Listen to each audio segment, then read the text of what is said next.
السلام علیکم ناظرین، آج میں آپ کو حضرت محمد صلی اللہ علیہ وآلہ وسلم اور حضرت ابو عبیدہ بن جراح رضی اللہ تعالیٰ عنہ کا واقعہ بیان کرنے جا رہی ہوں۔ روشن چہرہ، کشادہ پیشانی، طویل قامت، خفیف عارض، اگر کوئی دیکھے تو دیکھتا ہی رہ جائے، ایک بار مل کر بار بار ملنے کو جی چاہے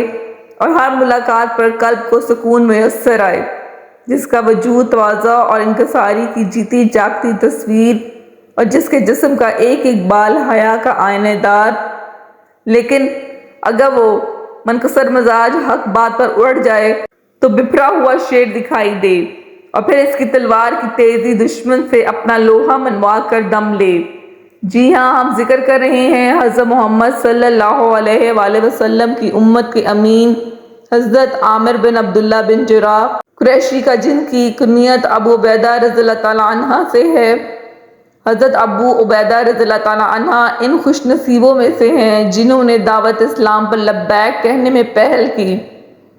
آپ حضرت ابو بکر صدیق رضی اللہ تعالیٰ عنہ کے اسلام قبول کرنے کے بعد دوسرے روز ہی مسلمان ہو گئے تھے۔ حضرت ابو عبیدہ بن جراح، حضرت عبد الرحمن بن عوف، حضرت عثمان بن مخزوم اور حضرت ارقم بن ابی علقم رضی اللہ تعالیٰ عنہ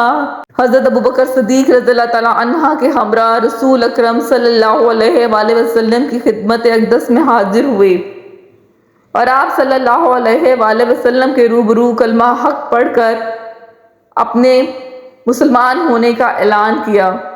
حقیقت میں یہ عظیم شخصیات وہ پہلی بنیادیں ہیں جن پر اسلام کا محل تیار کیا گیا۔ حضرت ابو عبیدہ رضی اللہ تعالیٰ عنہ نے سرزمین میں مکہ میں مسلمانوں کو پیش آنے والی تمام تکالیف اور مصائب برداشت کی اور ان کے ہر دکھ درد میں برابر کے شریک رہے، لیکن جنگ بدر میں انہیں جس امتحان سے گزرنا پڑا، ہم اور آپ اس امتحان کے تعلق سے سوچ بھی نہیں سکتے۔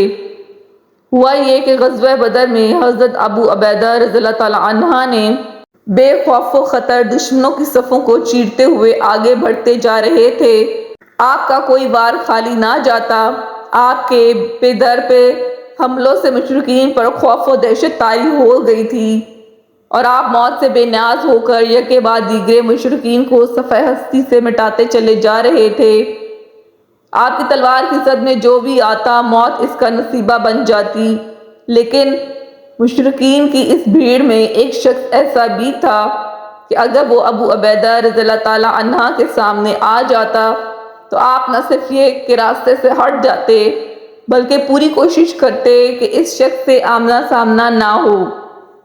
لیکن وہ شخص وقفے وقفے سے آڑے آتا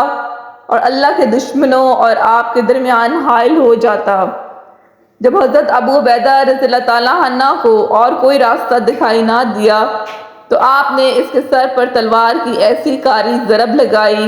کہ وہ شخص دو ٹکڑوں میں کٹ کر آپ کے سامنے گر گیا۔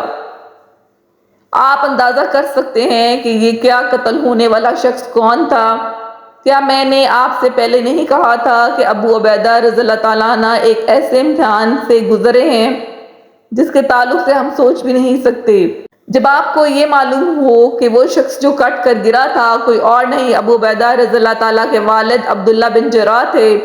دراصل حضرت ابو عبیدہ رضی اللہ تعالیٰ عنہ نے اپنے والد کو قتل نہیں کیا بلکہ انہوں نے میدان بدر میں اپنے والد کے حوالے کی شکل میں شرک کو نصف و نبود کر دیا۔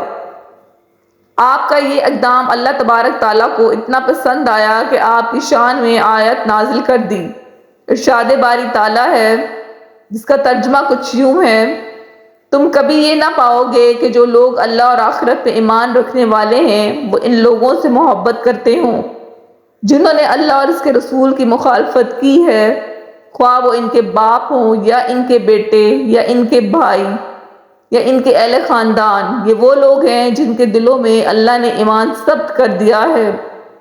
اور اپنی طرف سے ایک روح عطا کر کے ان کو قوت بخشی ہے اور ان کو ایسی جنتوں میں جگہ داخل دے گا جن کے نیچے نہریں بہتی ہوں گی اور وہ ان میں ہمیشہ رہیں گے۔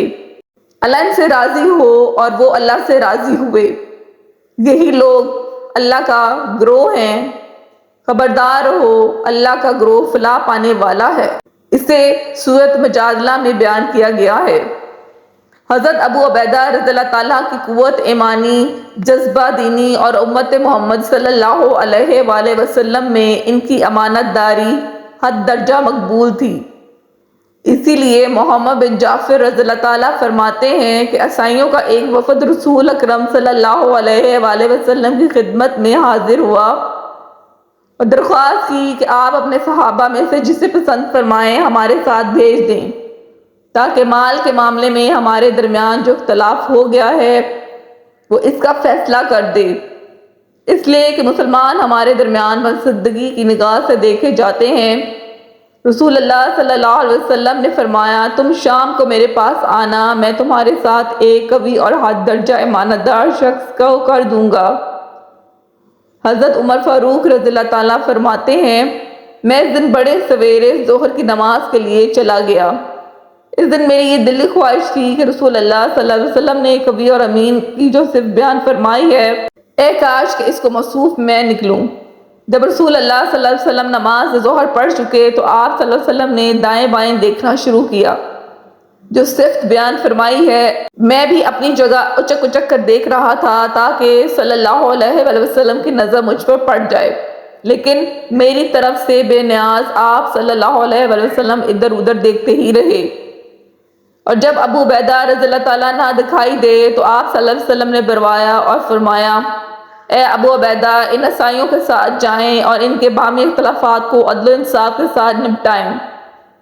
حضرت عمر رضی اللہ تعالیٰ فرماتے ہیں کہ میں اس موقع پہ بے اختیار پکار اٹھا کہ آج ابو عبیدہ رضی اللہ تعالیٰ ہم سے بازی لے گئے۔ حضرت ابو عبیدہ رضی اللہ تعالیٰ نہ صرف امین تھے بلکہ وہ امانت داری کو بروئے کار لانے کے لیے اپنی تمام تر صلاحیتیں پوری قوت صرف کرتے تھے۔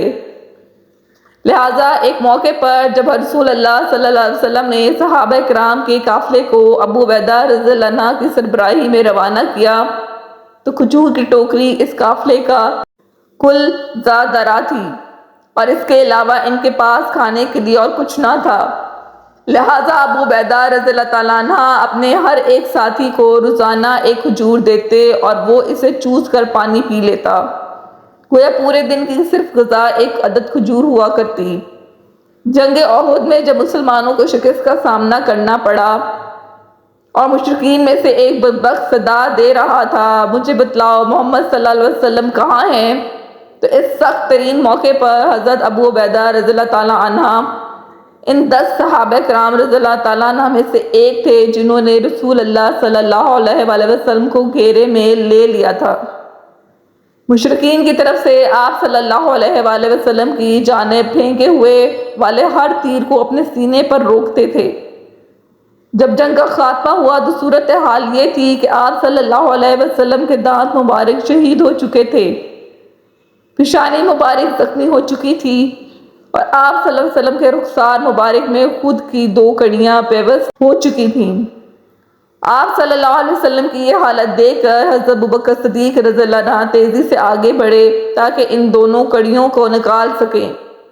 اتنے میں حضرت ابو عبیدہ رضی اللہ تعالیٰ عنہ نے آگے بڑھ کر عرض کی، خدارا اس خدمت کا مجھے موقع دیں۔ آپ کا شوق دیکھ کر حضرت ابوبکر صدیق رضی اللہ تعالیٰ عنہ ایک طرف ہو گئے۔ حضرت ابو عبیدہ رضی اللہ تعالیٰ عنہ کو ڈر تھا کہ اگر میں ان کڑیوں کو اپنے ہاتھ سے نکالوں گا تو رسول اللہ صلی اللہ علیہ وسلم کو تکلیف ہوگی، لہٰذا آپ نے اپنے دان سے مضبوطی سے پکڑ کر کھینچا، جس سے ایک کڑی تو کھل گئی لیکن آپ کے دان بھی ٹوٹ گئے۔ ابو بکر صدیق رضی اللہ تعالیٰ فرماتے ہیں، ہمارے درمیان صرف ابو عبیدہ رضی اللہ تعالیٰ کو یہ شرف حاصل ہوا تھا کہ انہوں نے اپنے 4 دانت رسول اللہ صلی اللہ علیہ وسلم کو راحت پہنچانے کے لیے شہید کر دیے۔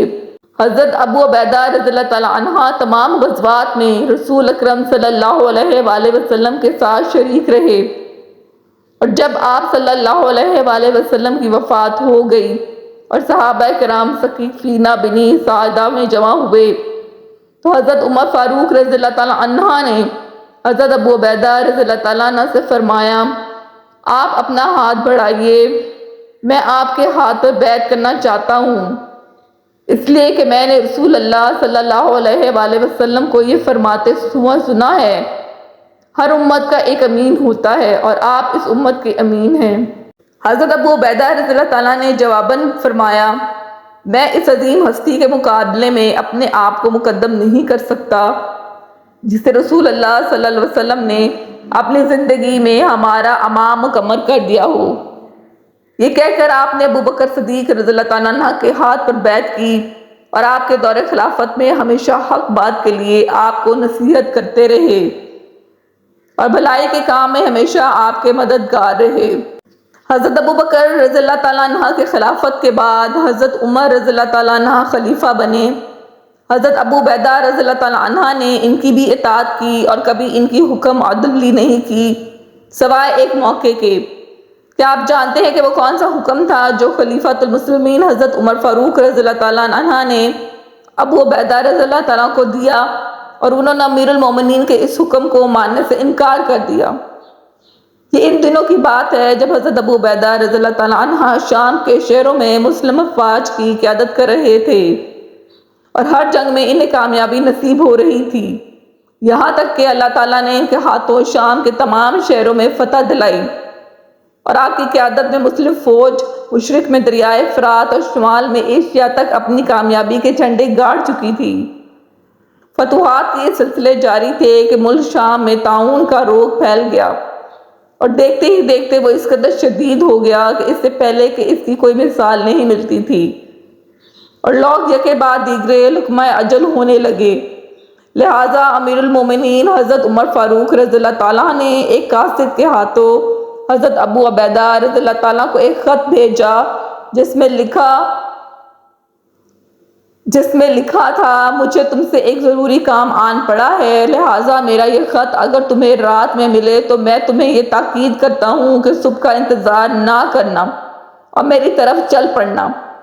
حضرت ابو عبیدہ رضی اللہ تعالیٰ نے حضرت عمر رضی اللہ عنہ کا یہ خط پڑھ کر فرمایا،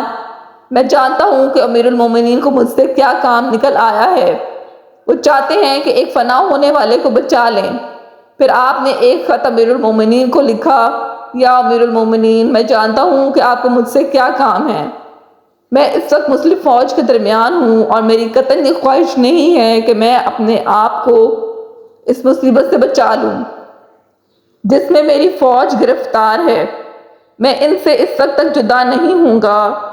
اللہ میرے اور ان کے معاملات میں فیصلہ نہ کر دے، اور جب میرا یہ خط آپ کو ملے تو جو قسم آپ نے مجھے دی ہے اسے اللہ کے لیے ختم کر دینا